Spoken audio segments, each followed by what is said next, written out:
Hi there. It's March 26th and time for day 86 of Through the Bible in 1 Year. And I actually downloaded a map today so we can kind of get an idea of what we're talking about. Make it a little less boring. We're only reading all these names and everything. So let's jump over there. Let's see, there's our map. And you can see Judah and all the tribes are listed here. Philistine, you recognize this map. There's a lot of this where it says Philistines. That's currently Gaza. Okay. And it's almost the same shape as it was then. Gaza. There's Gaza right there. Which is interesting. So let's start reading this. And we can look over here and see what they're talking about. They're talking about Manasseh, the two big yellow ones right here. Okay. They was already given the land east of the Jordan. Okay. So they didn't want to cross the Jordan. Okay. The land given to Ephraim and West Manasseh.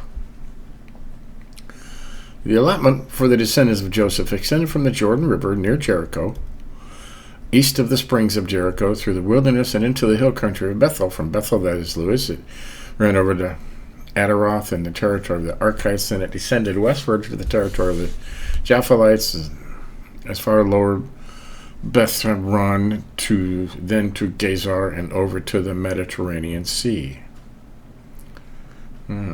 See, now I'm looking over here and I'm not seeing Jericho or anything. Let's move this over here. I downloaded another one too. See, there's this one. There's this one. Hey, there's Jericho down here, way down here in the blue.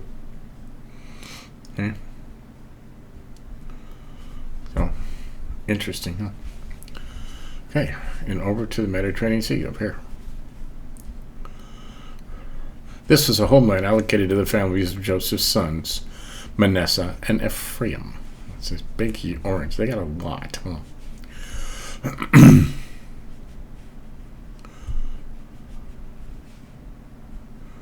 Descended from the Jordan River near Jericho. Oh yeah, they're talking down here. Gilgal, just standing near Jericho. All the way up here. They got a lot of land. They must have been a big tribe, huh? Okay, the land given to Ephraim. That's this purple right here. See that? The following territory was given to the clans of the tribe of Ephraim. The boundary of their homeland began at the Adaroth Adar in the east. From there it ran to the upper Beth Horon, then to the Mediterranean Sea. Not much of the Mediterranean Sea, huh? And then on to the Mediterranean Sea. I wonder if it changes that over here. No, it didn't say they got any over there either.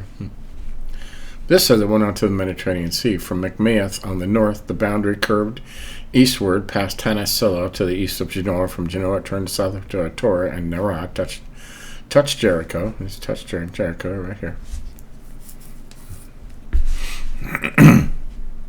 Now I'm lost. Oh, touched Jericho and ended at the Jordan River. From Tapputh, the boundary extended westward, following the Kana ravine to the Mediterranean Sea. This is the homeland allocated to the clans of the tribe of Ephraim. In addition, some of the towns with their surrounding villages in the territory allocated to the half-tribe of Manasseh were set aside for the tribe of Ephraim. They did not drive the Canaanites out of Gezer, however, so the people of Gezer live as slaves among the people of Ephraim to this day. It doesn't say where Gezer is here. Does it say here? Nope. Okay. The land given to West Manasseh, and that's this side of the Jordan River, this side over here. The next allotment of land was given to the half-tribe of Manasseh, the descendants of Joseph's older son. Machir, the firstborn son of Manasseh, was the father of Gilead. Because his descendants were experienced soldiers, the regions of Gilead and the Bashan on the east side of the Jordan had already been given to them. That's this part over here.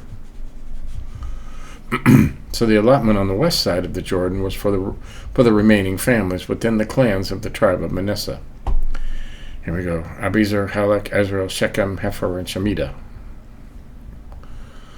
These clans represent the male descendants of Manasseh, son of Joseph. However, Zelophehad, a descendant of Hefer, son of Gilead, son of Machir, son of Manasseh, had no sons. He had only daughters, whose names are Mela, Noah, Hogah, Milcah, and Tirzah.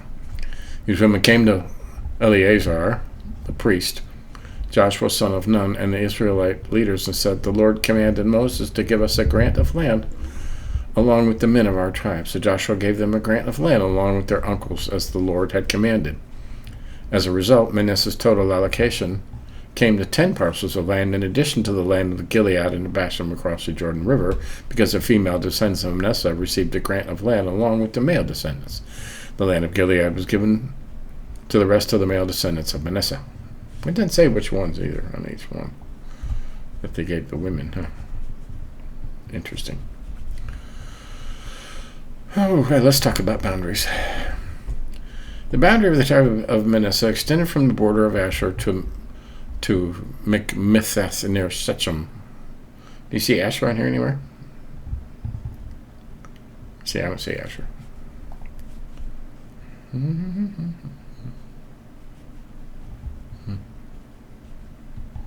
Oh, no Asher. Oh well. Near Shechem. Then the boundary went south from Michmetheth to the settlement near the spring of Tupua. The land surrounding Tapua belonged to Manasseh, but the town of Tapua itself on the border of Manasseh's territory belonged to the tribe of Ephraim. It's always somewhere around here. From the spring of Tapua to the boundary of Manasseh followed the Kana ravine to the Mediterranean Sea. Several towns south of the ravine were inside Manasseh's territory, but they actually belonged to the tribe of Ephraim. It's interesting. In general, however, the land south of the ravine belonged to Ephraim, and the land north of the ravine belonged to Manasseh.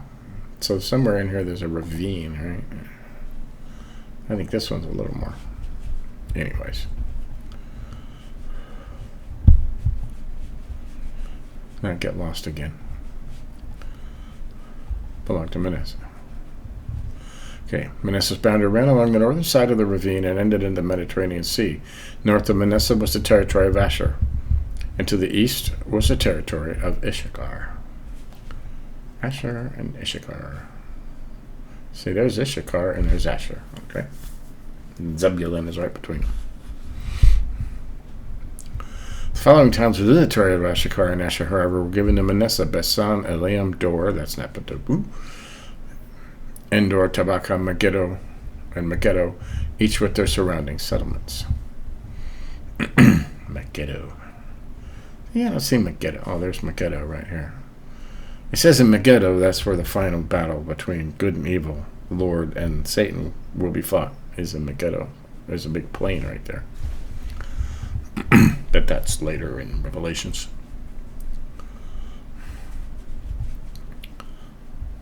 But the descendants of Manasseh were unable to occupy these towns because the Canaanites were determined to stay in that region. Later, however, when the Israelites became strong enough, they forced the Canaanites to work as slaves, but they did not drive them out of the land. Slaves and everything. The descendants of Joseph came to Joshua and asked, "Why have you given us only one portion of the land as our homeland when the Lord has blessed us with so many people?" Joshua replied, "If there are so many of you, and if the hill country of Ephraim is not large enough for you, clear out land for yourselves in the forest where the Perizzites and the Rephaites live." This is Joseph. I don't see that. Joshua. The descendants of Joseph. Man. The descendants of Joseph responded, "It's true that the hill country is not large enough for us, but all the Canaanites in the lowlands have iron chariots, both those in the Bethshan and the surrounding settlements, and those in the valley of Jezreel. They are too strong for us." Then Joshua said to the tribes of Ephraim and Manasseh, the descendants of Joseph, "Since you are so large and strong, you will be given more than one portion. The forests of the hill country will be yours as well. Clear as much of the land as you wish, and take possession of its farthest corners, and you will drive out the Canaanites from the valleys too, even though they are strong and have iron chariots." Iron chariots. Those must have been heavy. The allotments of the remaining land. Now that the land was under Israelite control, the entire community of Israel gathered at Shiloh and set up the tabernacle. But there remained 7 tribes who had not yet been allotted their grants of land. Then Joshua asked them, "How long are you going to wait before taking possession of the remaining land the Lord your God, your ancestors, has given to you? Select 3 men from each tribe, and I will send them out to explore the land and map it out. They will then return to me with a written report of their proposed divisions of their new homeland. Let them divide the land into 7 sections, including Judah's territory in the south and Joseph's territory in the north. And when you record the 7 divisions of the land and bring them to me, I will cast sacred lots in the presence of the Lord our God and assign land to each tribe. The Levites, however, will not receive any allotment of land. Their role as priests of the Lord is their allotment. And the tribes of Gad, Reuben, and half-tribe of Manasseh won't receive any more land, for they have already received their grant of land, which Moses, the servant of the Lord, gave them on the east side of the Jordan River. As the men started on their way to map out the land, Joshua commanded them, "Go and explore the land and write a description of it, and then return to me, and I will assign the land to the tribes by casting sacred lots here in the presence of the Lord at Shiloh." Didn't he say this already? The men did as they were told and mapped out the entire territory into 7 sections, listing the towns in each section. They made a written record and then returned to Joshua in the camp of Shiloh. And there at Shiloh, Joshua cast sacred lots in the presence of the Lord to determine which tribe should have each section. Somebody really wants to get a hold of me here.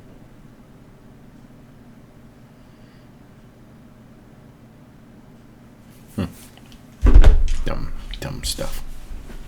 Okay. Land given to Benjamin. Pause for a second. Okay. You see Benjamin is right. Here it is, a little dark blue spot. But that has Jericho and Jerusalem in it. So, Geba. Oh. The first allotment of land went to the clans of the tribe of Benjamin. It lay between the territory assigned to the tribes of Judah and Joseph. Judah and Joseph. Easy for me to say. The northern boundary of Benjamin's land began at the Jordan River, went north of the slope to Jericho, west of the hill country and the wilderness of Beth-Haven. From there the boundary went south to Luz, that is Bethel, and proceeded down to the Isle of Adar and the hill that lies south of the lower Beth-Horon. The boundary then made a turn and swung south along the western edge of the hill facing Beth-Horon, ending at the village of Kilbrath Baal, a town belonging to the tribe of Judah. This is the western boundary. That's way up here. The southern boundary began at the outskirts of the Ketharim. From that western point, it ran along the spring to the waters of Nephtoah and down to the base of the mountainside of the valley of Ben-Hammon at the northern end of the valley of Rephaim. From there, it went to the valley of the Hinnon crossing, south of the slope where the Jebusites live, and continued down to En-Rogel. From En-Rogel, the boundary proceeded in a northerly direction and came to Shemesh, and on to Gilaloth, which is across the slopes of Bedouin. Then it went down to the stone of Bohan. Bohan was Reuben's son. From there it passed along the north side of the slope, overlooking the Jordan Valley. The border then went down to the valley, ran past the north slope of Beth Hogla, and ended up at the north bay of the Dead Sea. This is down here, though. This doesn't look right, does it? Neither one of those end up at the north bay of the Dead Sea, do they? Which is the southern end of the Jordan River. This is the southern boundary. The Jordan River's right here. It's a little dark green line. The eastern boundary was the Jordan River. These are the boundaries of the homeland allocated to the clans of the tribe of Benjamin. The towns given to Benjamin. These are the towns given to the clans of the tribe of Benjamin: Jericho, Beth Hogla, Emkaziz, Beth Habraba, Zerbabim, Bethel, Avavim, Para, Oprah, Kephar, Amanir. I hate these names, can you tell? Ophni and Geba, 12 towns with their surrounding villages. Also Gibeon, Ramah, Beeroth, Besed, Keparah, Mosa, Rikem, April, Tahrab, Zethlah, Hepelah, Jebusite town, that is Jerusalem. Gilbeah, Kiriath, Jearim, 14 towns of their surrounding villages. This was the homeland allocated to the clans of the tribe of Benjamin. So, and there's more, okay? There's a lot more. So, look, we can, I guess that's as big as it goes. Mount Nebo. So Benjamin, that's this little area right here. You see it in blue. Tribe of Benjamin. And I don't think these are exactly accurate. I mean, they're probably true, because it says the tribe of Benjamin of the dark blue ended up at the sea right here. So, but both maps show that. So, who knows? They're old maps. So, there you have it. That was not so bad. Not very long. I suppose tomorrow we'll continue a little bit on here before they actually get back to the story. Yeah, land given to Simeon, land given to Zebulun, land given to Issachar, land given to Asher, wow, land given to Naphtali, land given to Dan, land given to Joshua. Wow, that's a lot. We got a lot of more name reading and stuff tomorrow, but then we'll get back to the story. But as you can see, we put a map here, so it helps out a little bit, gives you kind of a word picture of what's going on. You can tell Manasseh and Judah were huge. They must have been huge tribes with a lot of people. The Lord has blessed us with many people. So, there you have it. That's through the Bible in 1 year, day 86. So, that's it. Give us a like if you think about it. Keep up. Catch up on anything you may have missed. You want to say you did the whole Bible and didn't miss anything. But, till next time, keep reading. See you later.